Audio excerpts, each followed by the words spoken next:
Your thoughts on the Damar Hamlin situation that you talked to your team?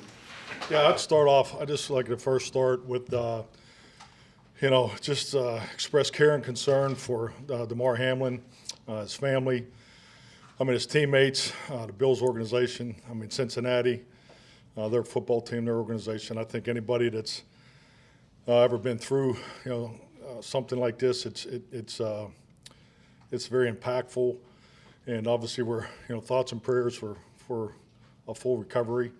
But it's definitely a heavy, sensitive day here. We spent a good amount of time talking about it this morning in our team meeting. Our chaplain, Jonathan Evans, was very insightful, and I thought his spiritual guidance was what we needed to hear. And just frankly, I think like anything, when you get in tough times, you just have to make sure you got your resources lined up and that everybody's, keeping an eye on one another, because let's be honest, nobody's fine. I think we all have the tendency to say we're good.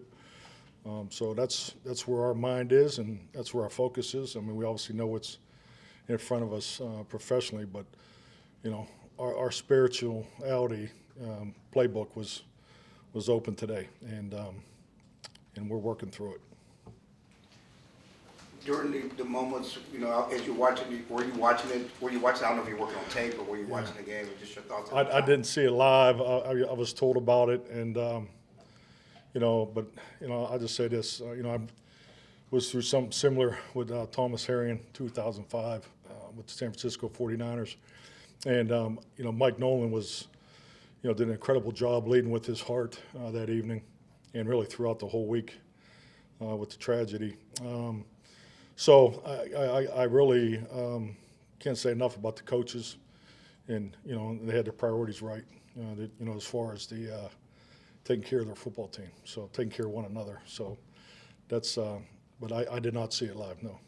Calvin Watkins, Gospel News. How do you, as the leader of this sport, one of the leaders of the sport, how do you get them to say we got to move on to Sunday? After what happened on Monday night? Really not thinking about Sunday right now. It's Wednesday. We have a schedule of things we need to do today, and that's happening. And I have great confidence we'll get done what we needed. But most importantly, stating the obvious, if we need to adjust, we'll adjust. So this is an important game, but it's clearly not what's most important right now. Our focus is on one another, and and making sure we're pushing the prayers out there to Damar and his family, because that's what's needed. This NFL community is very tight. You're no further than one person removed from anybody in this community, and so this hits close to home with a number of our players, and I think like anything, we've all have been talking about our experiences, the last couple of days. He's from McKees Rocks, and I don't know how much that resonates with you, that this is a guy from where I'm from, in a sense. Yeah, I don't know Damar, but know a lot about him. Just obviously playing at Central Catholic, for Terry Totten over there, so just very familiar. Just have talked to a few people back there. Nothing but great things about him, and like I said, our thoughts and prayers are with him, and we're hoping for a full recovery. Mike? No. Tyler? Skyler Dixon with the AP. Have you had any personal conversations with Quadri? Are you particularly concerned with him, having been a teammate? Yeah, definitely. And he's definitely someone that was in here yesterday. So yeah, I think not only Q and Jabril was a workout partner of excuse me, and so yeah, it's we the biggest message is let's keep an eye on one another, and that's definitely a focus of ours. Jory? Mike Jory of Yahoo Sports. Doesn't do any benefit to compare tragedies, but y'all had to find sources of strength and comfort when you lost Marcus Paul a couple of years ago. Is there anything you can take from that in terms of how you work together and help each other emotionally and spiritually? Yeah, definitely. That'll always be a moment that will always be fresh with us. Marcus's spirit is still very strong here. But, you know, I think like anything, that day is just really stick to the basics. You know, when you talk about family first, then that's the way your reactions and actions need to come to the forefront. And I hope we accomplish that, you know, throughout that, you know, terrible, you know, tragic experience. But, you know, but yeah, I think you gotta trust your heart and make it about, you know, the people. And, you know, that's why we're really focused on the emotional and spiritual guidance right now. Was there much conversation about taking another day today with this team? Or Yeah, I mean, I really don't want to go down that road. You know, obviously it's been constant conversation since Monday night. So, what's in the best interest of the NFL community, most importantly, Damar, and frankly, you know, my focus is on our team, and you know, but you know, it's I feel like we're you know, I'll say on top of it, but you know, I think we're definitely focused on the right things. Calvin? You made a roster move today, letting James Washington go. Your thoughts about why that happened? Yeah, I mean, I actually feel bad for, you know, about James's opportunity here, and you know, I think just, you know, timing of injury was a big part of it. You know, he had the injury there in the spring, and you know, then another injury there, you know, first day of practice in Oxnard. But yeah, and I think just like a lot of these moves, when you get down to it, you know, special teams plays a big part in these decisions. So I think the world of him, the way he works, you know, and I mean, he's a good man. So you know, hopefully if our paths cross again, that'll be.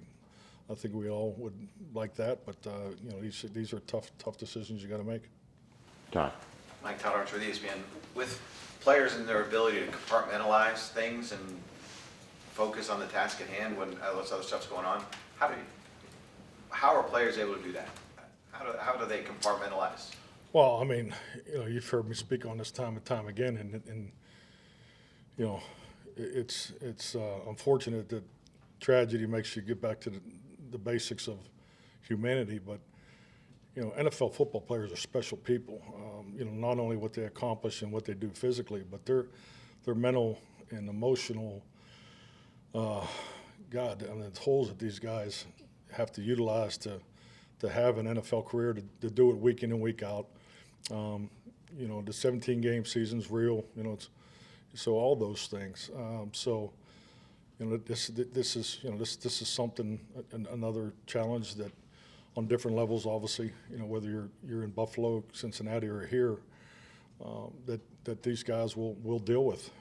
So I just want to make sure that the support and love for one another is at the forefront, because at the end of the day, you know, we're family in football, and in that order. And this is the time to make sure you make it crystal clear that we stick to those priorities. With Washington's quarterback situation, at this point, is it you're preparing for the scheme, not necessarily the player? Well, I was hoping you'd give me some information, Todd. It's about time you start giving here a little bit. But you know, I think the biggest thing, you know, one thing, if you know, something I do at the beginning of the week, you look at all the statistics and analytics, because there are comparables that can draw, you know, sight lines and shine a light on specifics you really want to make sure you highlight, especially this time of year. But I'll say this: if you look at three statistics, you know, if you look at the time of possession, you look at the rushes and completion of their offense, and the rushes completions allowed of their defense, this is the most efficient football team that we'll play to date. So the quarterback position is obviously something that we're focused on. You know, coming out of the last game, we don't know which way they're going to go. But I will say this: the way they play, you know, they got a lot of positive tape, and that's what we're focused on. You know, it's a talented football team, well coached, and you know, but this is from a production outlook. This is the most efficient football team that we've competed against. Christy Scales, Cowboys Radio. Their third down defense is best in the league. What makes them so efficient? Part of the efficiency report, that I mean, that's definitely supports, you know, my last comment. But yeah, it's you know, it starts up front, without a doubt. I mean, their ability to, and Jack he's an aggressive play caller. I mean, and always has been. I've always liked the way Jack calls a game because I think he makes you work as an offensive play caller. And he's, the front. It starts with the front four, their ability to do things mainly with the four-man rush, but there's variation and variety off of that. That's a challenge. So we're doing pretty good ourselves in third down, so that'll be a good matchup. Outside of Leighton and Hankins, how's your health going into this game? Michael Parsons, anybody else? I mean, Mike is Mike good. not practicing? Yeah, who else? Yeah. Anybody I think not practicing today? Say again? Tony Pollard. Tony Paul will practice today. Yeah, Mike will practice today. Yeah. So I mean, the couple days off was good for us. Yeah. Sure. Mike, you mentioned on Monday that 30 rushes threshold of what you aim for in a game. Kellen talked about it too. I know you said you grew up in the league like that, but where did that come from, and what's the reasoning behind it? Marty Ball. I mean, run the ball, great defense, even better special teams. That was my introduction. But I can remember statistically, back at the University of Pittsburgh, probably 90, 91, we did a study. And it was something off of hearing Chuck Noll speak in the era of his time, the 70s and the 80s, of the importance of the success of running a football to winning. So I mean, I think it's something that we've all grown up with. Does that number change as the game evolves, or how do you? What do you mean? I mean, if the game becomes more pass-heavy game where defenses are playing differently, you talk about the different scheme. Well, I think that's why you got to take it a step further. I mean, it's especially now with the schemes evolve. Each generation in this league, and it's how do you view an RPO? I mean, is that a run or is that a pass? So, because every play caller in America wants credit for the throw and catch as part of the run game call. So, but obviously, the outside world doesn't go along with that. So, so we have to tweak our statistics. But at the end of the day, it's really getting the ball distributed to your playmakers, and running the football is very important because not only do you get the distribution to the backs, but it gives your run blocking unit the opportunity to come off the ball, and really get after the defensive front, so you're not playing on your heels, too much throughout the game. Absolutely. One more on the schedule for today. I know you talked about Team Chaplain visiting this morning and some of those conversations. Is your schedule otherwise on track to be what it would be a Wednesday in the fourth quarter? I mean, we're definitely following our normal 7-day, which we haven't been on in a while, but 7-day winter schedule is, but once again, very open to any adjustment that needs to be made. Will you have somebody in your ear on what's going on with Philly? Like, for example, if they were to get way up and what that means for you all, you might shut down. Yeah, I mean, it's obviously a lot easier to do in today's NFL. I mean, it's, unless I'm told otherwise. I mean, I think just the information that they do in the stadium is sufficient. I don't want to be breaking any rules about technology on the sideline that doesn't belong there. I've paid enough fines in this league. So. If that one's a blowout and your guys' game is tight, I mean, is your philosophy there, let's still go win the game, or what? Well, we want to win the game. Yeah, I mean, you can't go into the game and think you're going to shift gears. Of course, I just thinking just from principle alone. So we're going to do everything we can to win this game. Also, Sam Howell might play a little bit for them. What do you remember about him coming out? Obviously super productive, North Carolina. I think, the guys I always really appreciate because I think that they transfer to our league so much better. It's the instinct and awareness over talent. And I think definitely he's in that category. I thought he was extremely instinctive, aware, and accurate to football. So, so we'll see what happens. We have no idea at this point. Be ready for all three of them. Todd, did you have anything? No, Mike? Matt Farniok, what do you expect he'll be able to do today? That's a good question, Michael. I just want to see him get out there and get going. I mean, he's fully, he's crossed the hurdle of return to play, and just want to see him get in there, and particularly not just the individual stuff. I mean, the individual drills will, tell you more about his balance and ability to redirect and things like that. But he needs to get in there with people around him and get into the team period. So, but we're going to give him a shot. You said you wanted to win the game. 13 wins will tie a franchise record for wins in the season. Is something like that important? Is that number important? Important to who? Me?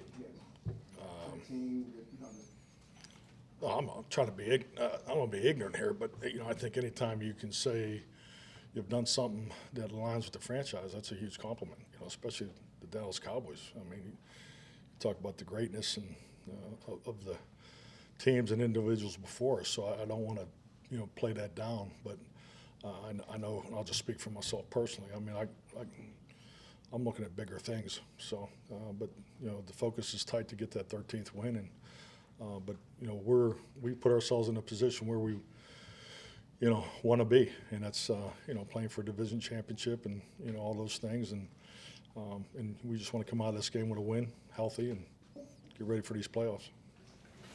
All right. Thank you. Thank you.